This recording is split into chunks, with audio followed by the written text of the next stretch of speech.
Around Dodge City and in the territory on west, there's just one way to handle the killers and the spoilers, and that's with a U.S. Marshal and the smell of Gunsmoke.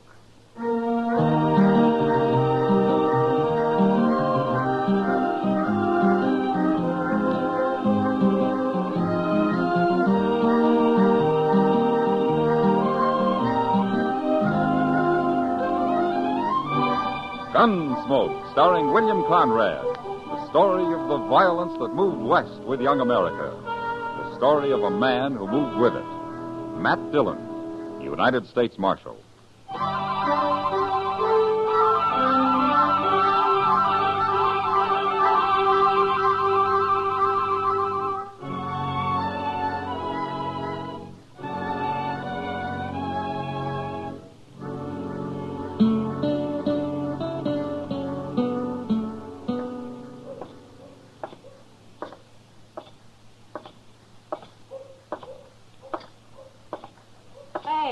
What? Hello, Kitty. I didn't see you. You'll get shot someday walking around in days like that. You'll get sunstroke sitting out here in the heat and the dust. I don't see people in the daylight very often. Wanted to find out if they're any different. Sit down. Well, are they? Any different? Yeah. I don't know. But I've spotted a few I think might be sober. That's different. For you, maybe. You know, I was just thinking, Kitty. There's hardly a man comes to Dodge that isn't looking for trouble of some kind. They call it fun. Yeah, sure. But part of their fun's beating somebody up or shooting him. I've heard of places where the men have to check their guns when they come to town. No, that never works. You can always hide a gun. Or a knife. You ought to go fishing, Matt. What? Have some fun yourself. Quit worrying for a while. I'm not worried, Kitty. You know, if it wasn't for all these men stalking each other, I'd be out of a job. There are other jobs besides keeping the peace, Matt. Yeah, I've tried most of them in my time. Hey, Mr. Dillon? Oh, hello, Miss Kitty. Hello, Chester. Doc sent me to find you. There's an old man up in his office. Oh, what does he want me for? The old man's been shot. Shot? Yes, sir. Claims somebody tried to kill him. You mean he was ambushed? I guess he was. Anyway, it hit him in the neck. All right, Chester. I'll go back with you. He's got a friend with him, but they're both strangers around here. Now, you see what I mean, Kitty? Young or old, they're all looking for trouble. Maybe it'd help if we burned this place down. I'll sit here and think. See you about it later, Matt.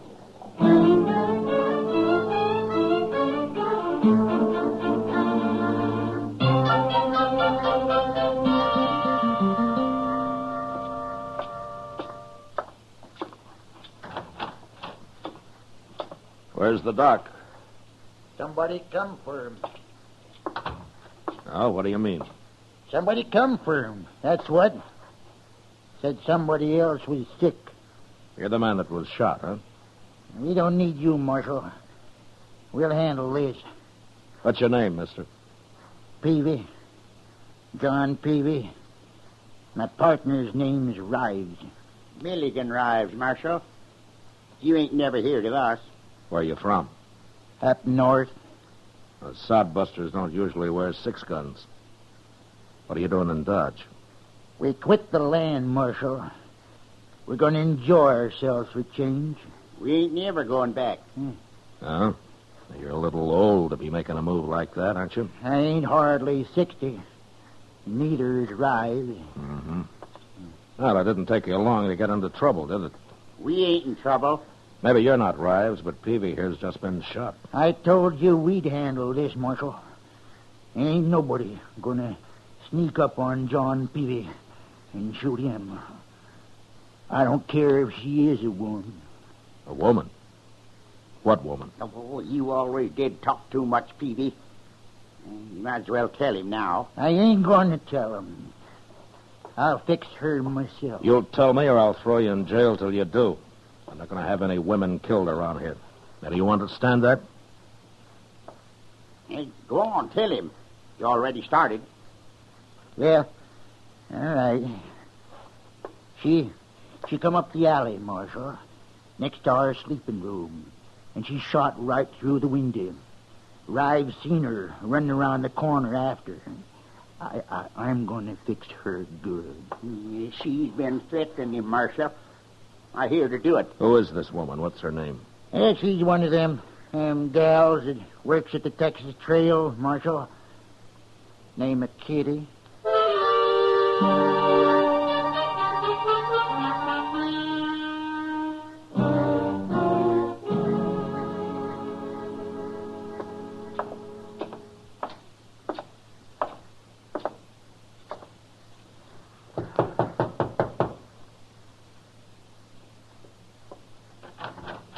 Matt, what are you doing here? I'm sorry to bother you, Kitty. Well, come in. Come in. Yeah. My room's a mess. I wasn't expecting any callers. Well, it's important, Kitty. Of course. What's the trouble, Matt? You know a man called John Peavy? Peavy? Yeah. Yeah, I know him, the old fool. Or did you threaten to shoot him? Don't tell me he's come and complained to you about that. Well, no, not exactly. Well, I told him I'd shoot him, and I will, too, if he doesn't leave me alone, the old goat. He's been shot, Kitty. What? He wasn't hurt very bad, but he and his partner claim a woman did it. Now, they say it was you. Do you think I did it, Matt? Well, Kitty, if you got mad enough and you had a gun in your hand, I'd be one of the first to hide, but to sneak up on somebody in cold blood No, you didn't do it. When did it happen? Oh, an hour or two ago. I've been right here, alone. I guess I couldn't prove it. Well, you don't have to, Kitty. Thanks, Matt. The reason I came was to tell you about it and see if you had any ideas. All I know about Peavy and his friend Rives is that there are a couple of old men who've been acting like schoolboys. Like they've run away and are having their last fling. And I don't want anything to do with either one of them. Well, I don't blame you. But Rives claims he saw a woman down the alley after the shooting. You, any idea who it might have been? No. He's probably lying, dreaming. Yeah, maybe. Well, if you hear anything, let me know, Kitty. And if Peavy gives you any more trouble, send for me. I sure will.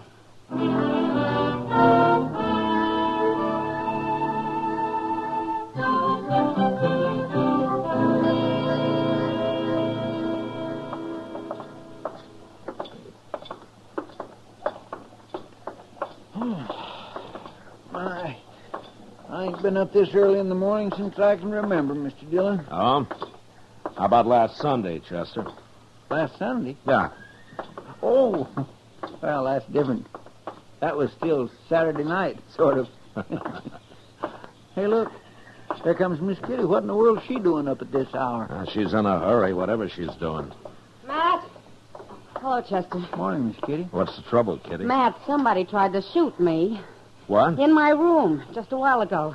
I had a pillow down by my feet. I guess they thought my head was there. They put a bullet right through it. What, did you see anybody? No, it came from outside. I didn't dare look out right away. It's kind of the same as happened to Peavy, Mr. Dillon. Yeah, maybe it was Peavy. He threatened something like this. I'm scared, Matt. Well, you should be. Chester. Yes, sir? You stay with Kitty. Don't let her out of your sight. I'm going after Peavy and Rives.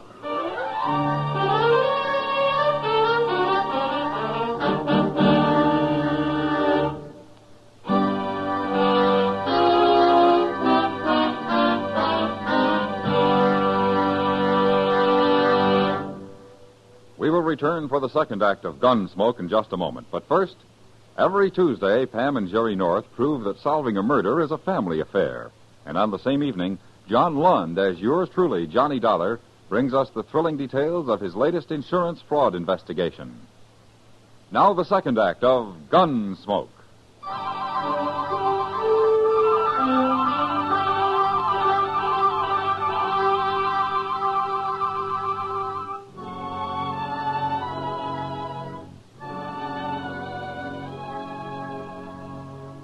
By noon, I'd searched the whole town, and there was no sign of Peavy or his friend Rives. They'd disappeared.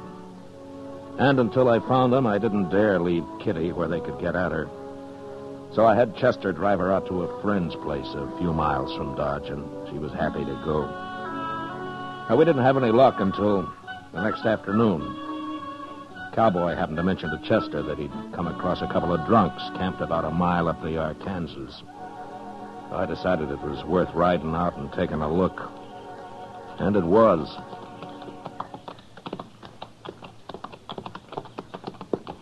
It's them, all right. Yeah, and they've seen us. Keep your head up now. You think they'll fight us? You never know. Oh. Oh, boy. What are you doing out here, Marshal? Looking for you. Well, you found us. Get down and have a drink.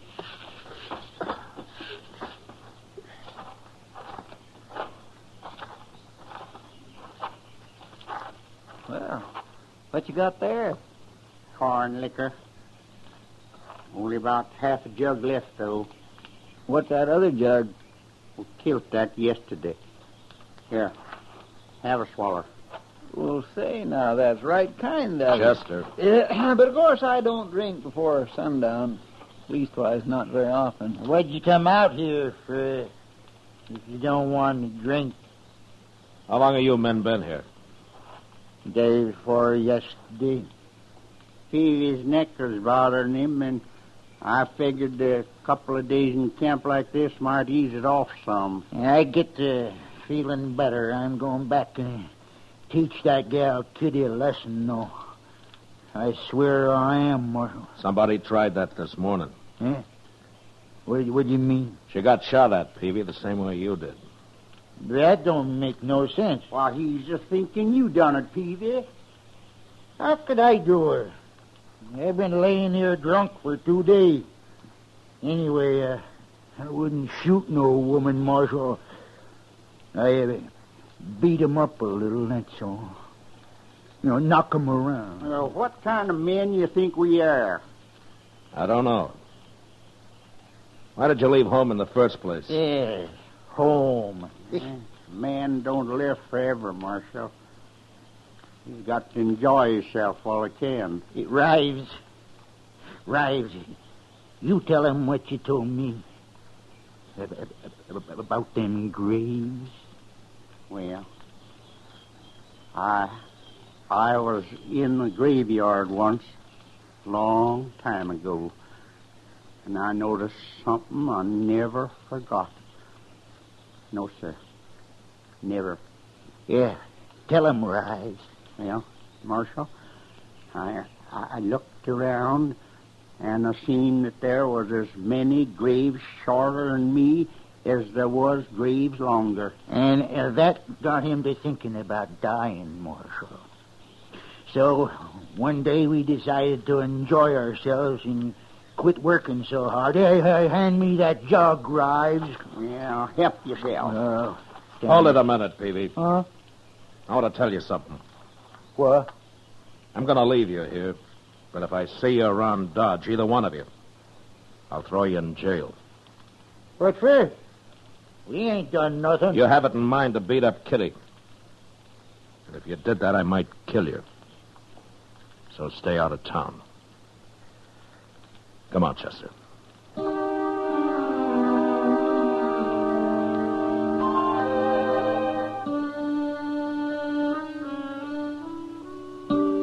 We left them there, passing the jug back and forth across their fire on the riverbank. Talking of death, probably, and of the hard, empty lives that they'd had. The prairie often left men a little too hungry and a little too dry. Chester and I were talking about it when we spotted a woman up ahead. She was walking after a saddle horse, which we figured must have thrown her and got loose. She was an old woman, and dressed for Sunday in a long black skirt and a big hat with a fancy pin stuck through it. I sent Chester to catch the horse while I rode up to her and dismounted. My friend will bring your horse back, ma'am. Are you all right? I'm all right. Well, how'd he get loose? Mean critter, he run off. Oh, I see. You live around here? No. You been down by the river, ain't you? I just came from there. Why? See anybody? Well, a couple of men lying around a fire, that's all. Drinking? Yeah. Yeah, they were drinking. You know them? I might. Are you looking for somebody? I might be. Well, maybe you'd like us to ride back there with you. And I don't need nobody to ride nowhere with me, mister. Oh, what's your name, ma'am? What's my name? I don't take to scallywag cowboys asking me my name. Well, I'm sorry. I didn't mean to offend you. You didn't? Well, no, ma'am. Of course I didn't. What's yours? Matt Dillon, ma'am. Dillon. I heard that name somewhere. We won't be introduced proper unless you tell me yours. My name's Sabina Peavy. Ms. Peavy? I've been married 35 years, Dillon. Here he is, Mr. Dillon. Seems gentle enough. I'll hold him while you get back on, ma'am. I can manage. Hey, look what she's got tied to her saddle, Mr. Dillon. One of them old cavalry pistols. Yeah, grab it and put it in your belt, Chester. What? You heard me. Yes, sir. You put that back, you thief. What are you, anyways? Suppose you'll steal my horse next. I'm a U.S. Marshal, Ms. Peavy. Everything's going to be all right. A marshal, eh? I want you to come back to Dodge with me. Chester will bring your husband in. Is she Peavy's wife? You can't stop me, Marshal. Chester, go back to that camp and shoot a hole in their jug. And when they're sober enough, bring them to town. And don't say anything about Ms. Peavy. Yes, sir, I'll do it. You're going to be all right with me, ma'am. Well, you stole my gun and you're stronger than me. Guess I'll have to go.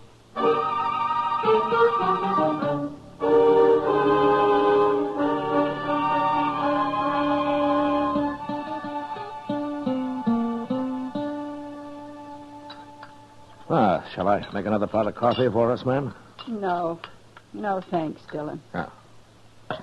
They ought to be here pretty soon. It's nearly evening. You'll tell that girl, Kitty, how sorry I am I tried to shoot her, won't you? I'm sure Kitty will understand. Imagine me being blind jealous after 35 years. You, told me you were out to kill your husband. Well, if that's true, why would you be jealous? You can be jealous, even if you hate a man, Dillon. You hate Peavy? I didn't know how much I hated him till the day that old fool Rives come by. The two of them rode off together. He come into the house and took the money and left, just like that. After 35 years. How'd you know they'd come here? They was always talking about Dodge. They was always talking about laying on the bank of the Arkansas and drinking corn liquor, too. I knowed where they was. You're mighty dressed up for a woman riding out to shoot a man. Well, it seemed fitting somehow. Only good clothes I ever owned, Dillon. Wore 'em when I left home, St. Louis. Yeah. Well, I'm glad I ran into you, Miss Peavy, before it was too late. I'll talk to him. I told you I would. But I ain't never going back to him. He's had his fun. Maybe he'll settle down now. Not with me, he won't. Dillon, I bore that man 13 children. 13? 11 of them died. And he beat me every time we lost one. Every time, Dillon. Oh, I see. Well, where are the other two? He ran them off. Don't know where they are.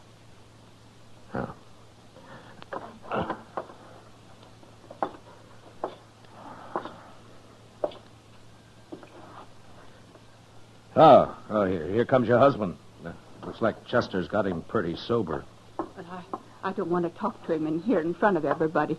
Well, you could go out back there in one of their cells, if you don't mind. Oh, what difference it make? My hat on straight, Dillon. Yeah. Yes, ma'am. You look fine, ma'am. I'll wait out back.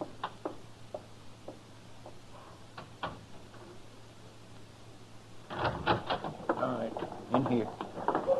Here they are, Mr. Dillon. Sober as deacons. What's this all about, Marshal? What do you want us for? We ain't bothered nobody. Peavy, you go out back through that door. There's somebody wants to see you. Who? Get moving. No, you stay here, Rives. Go on, Peavy. Well, all right.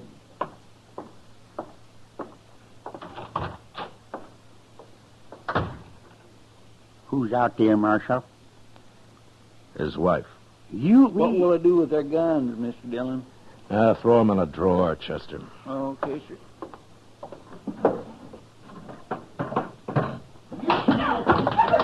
Hey, what's that? He's beating her. Come on.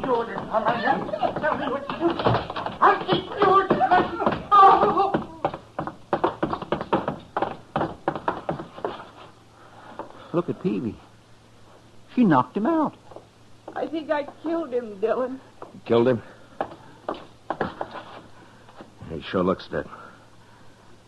You stabbed him. I had been.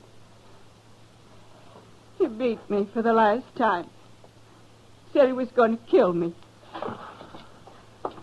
I put it right in his heart. When you old devil, I'll get you. No, you won't, Rives.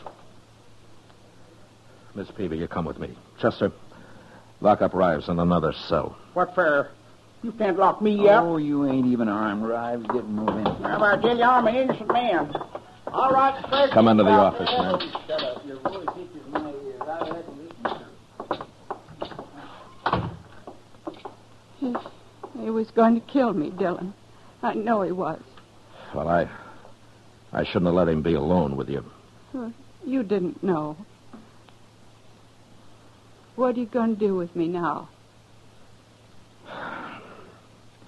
You mentioned St. Louis, Miss Peavy. You have any people there? My sister. She's all that's left. Huh. Well, how'd you like to see her? You ain't holding me?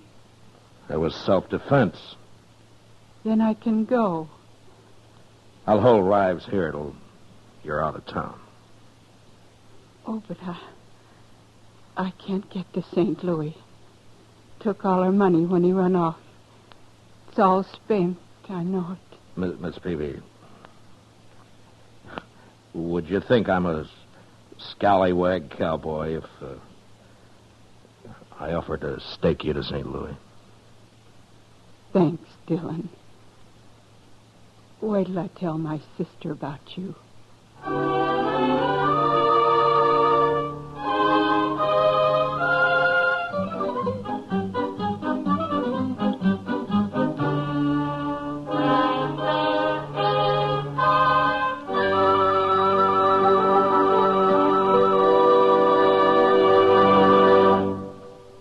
Gunsmoke, under the direction of Norman Macdonald, stars William Conrad as Matt Dillon, U.S. Marshal. Tonight's story was specially written for Gunsmoke by John Meston, with music composed and conducted by Rex Corey. Featured in the cast were John Daner, Ralph Moody, and Helen Cleve. Harley Bear is Chester, and Georgia Ellis is Kitty. Join us again next week as Matt Dillon, U.S. Marshal, fights to bring law and order out of the wild violence of the West in Gunsmoke.